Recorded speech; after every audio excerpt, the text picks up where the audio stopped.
warahmatullahi wabarakatuh. Bismillahirrahmanirrahim. Asyhadu alla ilaha illallah wa asyhadu anna Muhammadan abduhu wa rasuluh sallallahu alaihi wasallam wa ala alihi washabihi amma ba'du. Perkenalkan, kami dari kelompok 3 akan menyampaikan materi pada mata kuliah bioteknologi dengan dosen pengampu Ibu Devita Permatasari MPD dengan judul materi aplikasi bioteknologi dalam bidang pangan yang akan disampaikan oleh saya sendiri, Alfi Makfira Effendi, kelas 6B, dan sahabat saya Putri 6A.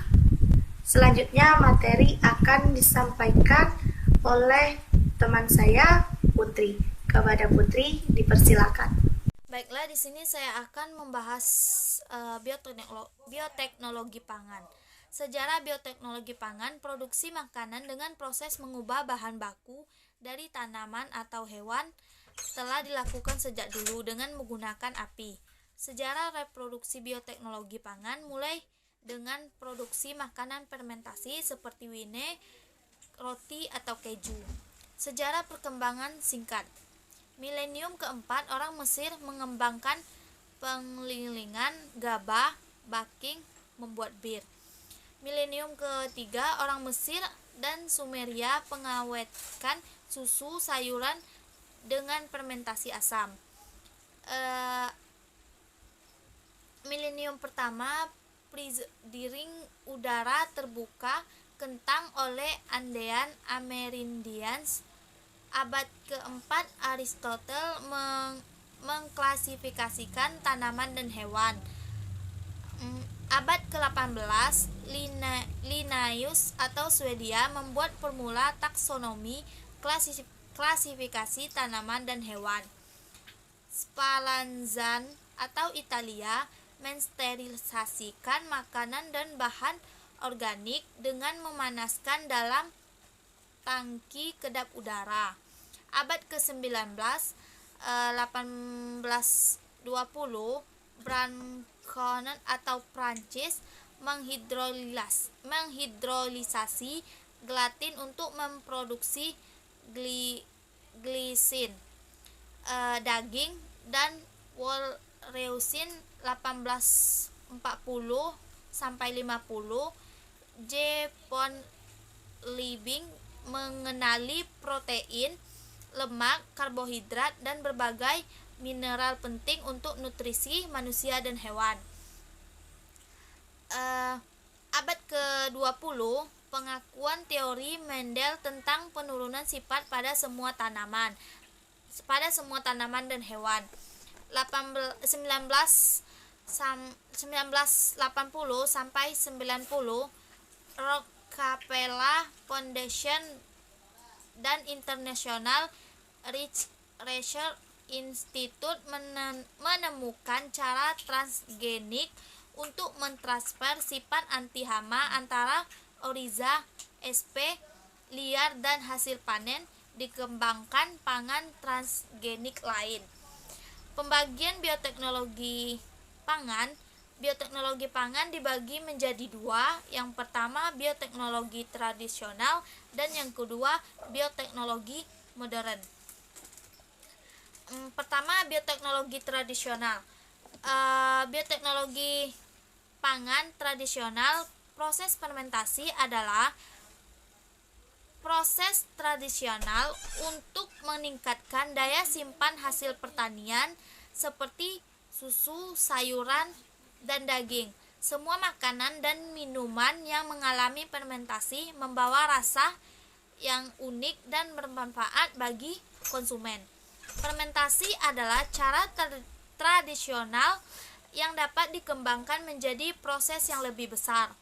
Contohnya adalah produksi kefir. Kefir adalah minuman tradisional cair terfermentasi menggunakan campuran bakteri, asam laktat, yeast, dan jamur untuk fermentasi susu. Tujuan dilakukan pengaplikasian fermentasi tradisional. Yang pertama, fermentasi untuk menambahkan kandungan dalam makanan. Aplikasi produk peternakan yang mengalami peningkatan secara alami, antara lain riboflavin, folat, vitamin B12, vitamin K, dan vitamin lainnya. Yang kedua, fermentasi untuk mencegah obesitas. Pada beberapa negara, lebih dari setengah populasinya mengalami kelebihan berat badan. Penduduk yang mengalami kelebihan berat badan ini tidak hanya tidak disiplin dengan makan terlalu banyak dan kurang olahraga, tetapi banyak dari mereka telah terserang obesitas yang membutuhkan penanganan khusus dari dokter. Yang ketiga, fermentasi untuk meningkatkan aktivitas antioksidan. Beberapa buah dan sayuran sangat disukai karena kandungan alami antioksidannya seperti tomat, kedelai, anggur merah, jeruk, buah dan sayuran. Antioksidan dapat melindungi buah atau jus buah secara langsung dari oksidasi dan browning serta perubahan rasa yang tidak diinginkan. Di samping itu, aktivitas antioksidan dalam tubuh dapat melindungi sel dan radikal oksidatif. Yang keempat, fermentasi untuk memperpanjang waktu simpan. Produksi fermentasi tradisional mempunyai daya simpan yang relatif sama, yaitu sekitar 4 minggu untuk menyimpan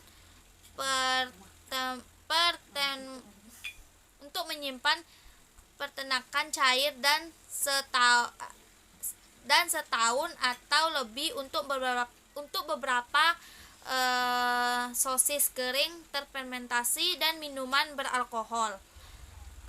Makanan dan minuman yang non alkohol terfermentasi biasanya masih mengandung banyak residu gula dan beberapa asam amino, vitamin dan mineral yang dapat menjadi tempat pertumbuhannya mikroorganisme. Antara lain siklus peptida dan metabolik seperti 3 pelilaktik. Produsen antifungal dapat digunakan untuk memperpanjang daya simpan buah segar seperti anggur dan pir. Materi selanjutnya akan dijelaskan oleh teman saya. Baiklah, selanjutnya materi akan saya sampaikan mengenai bioteknologi modern. Yang mana bioteknologi modern ini merupakan bioteknologi yang dikerjakan dengan teknologi modern yang dilakukan pada tumbuhan atau bahan pangan, tanaman, dan hewan yang dilakukan dengan rekayasa genetika. Tujuan dikembangkannya tanaman itu untuk menciptakan varietas baru yang memiliki sifat-sifat yang diinginkan sama persis dari induknya. Selanjutnya, bioteknologi tradisional dan modern. Dari rangkuman bioteknologi tradisional dan modern ini dapat disimpulkan bahwa bioteknologi konvensional atau tradisional merupakan bioteknologi yang memanfaatkan mikroorganisme. Yang kedua, dalam bioteknologi modern, orang-orang berupaya dapat menghasilkan produk secara efektif dan efisien. Yang ketiga, sampai saat ini bioteknologi konvensional atau tradisional paling banyak digunakan, diaplikasikan di kalangan masyarakat untuk bahan pangan karena relatif mudah dikerjakan, murah, praktis, dan memenuhi standar keamanan pangan sehingga layak konsumsi. Yang keempat, yaitu masih banyak perdebatan terkait aplikasi bioteknologi modern di bidang pangan. Khususnya ada beberapa negara yang bertentangan atau melarang penggunaan pangan dengan cara GMO atau rekayasa genetika pangan organisme transgenik. Selanjutnya, aplikasi bioteknologi pangan. Yang pertama itu fermentasi susu, Yang kedua, fermentasi tempe. Yang ketiga, fermentasi pada yogurt. Yang keempat, fermentasi kecap. Dan yang kelima adalah fermentasi keju.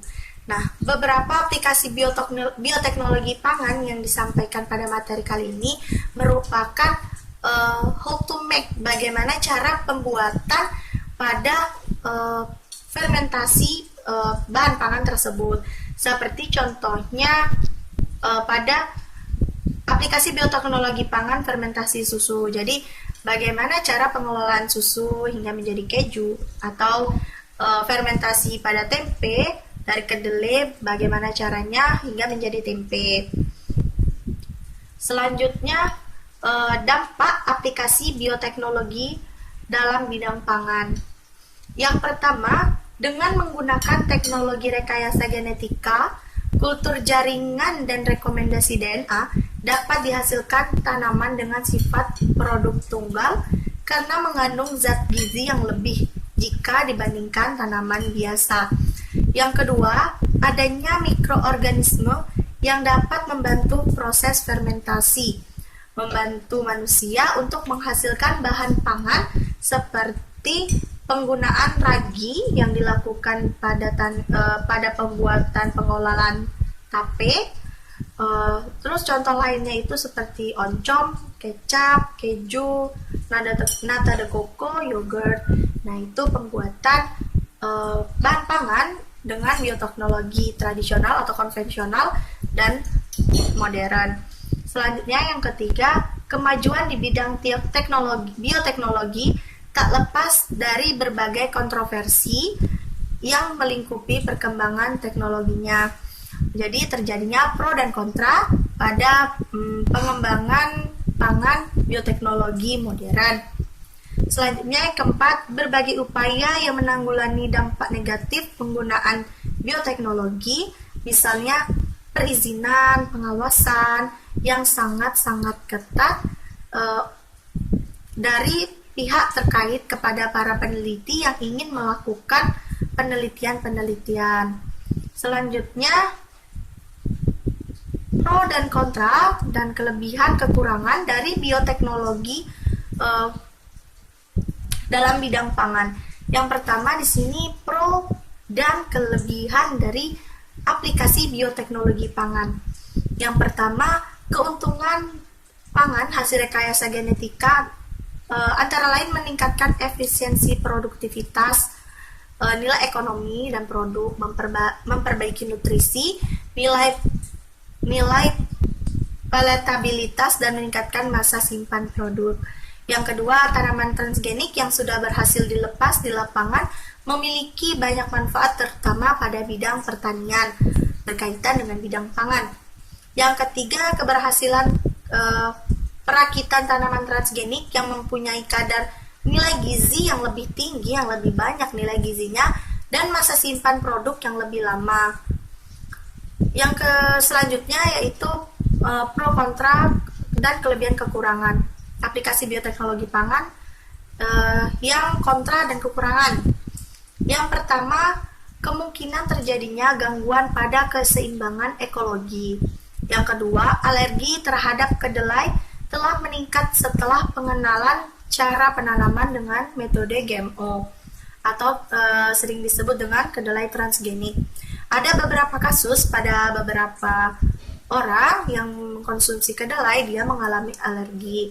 Selanjutnya, yang ketiga, gen dari tanaman GMO mentransfer bakteri usus manusia yang mungkin akan mengubah usus manusia menjadi hidup seperti pabrik pestisida. Jadi dengan adanya metode GMO, situ menggunakan teknik-teknik atau penggunaan bahan berupa pestisida yang mengakibatkan ketika dikonsumsi oleh manusia dapat merusak isi dalam tubuh manusia. Nah, sehingga manusia itu bisa disebut dengan hidup seperti pabrik pestisida saking sering mengkonsumsinya bahan-bahan makanan dengan metode GMO yang terkena pestisida. Selanjutnya yang keempat adalah rusaknya kandungan gizi dan kualitas pangan. mengakibatkan resiko kanker, alergi terhadap makanan, meningkatnya kandungan residu pestisida pada makanan. Selanjutnya, manfaat ke depan aplikasi bioteknologi pangan. Yang pertama, makanan lebih berasa enak dan lebih segar. Yang kedua, makanan lebih tinggi kandungan omega 3 dan gizi-gizinya lebih terjamin. Yang ketiga, kemampuan menanam tanaman pada iklim panas. Yang keempat, perbaikan dari hasil panen dan terlindungi dari penyakit. Baiklah, sekian penyampaian materi dari kelompok 3. Terima kasih kepada Putri telah menyampaikan materi juga. Terima kasih kepada semua, semoga ilmu yang kami sampaikan bermanfaat bagi kita semua. Saya akhiri, terima kasih. Wassalamualaikum warahmatullahi wabarakatuh.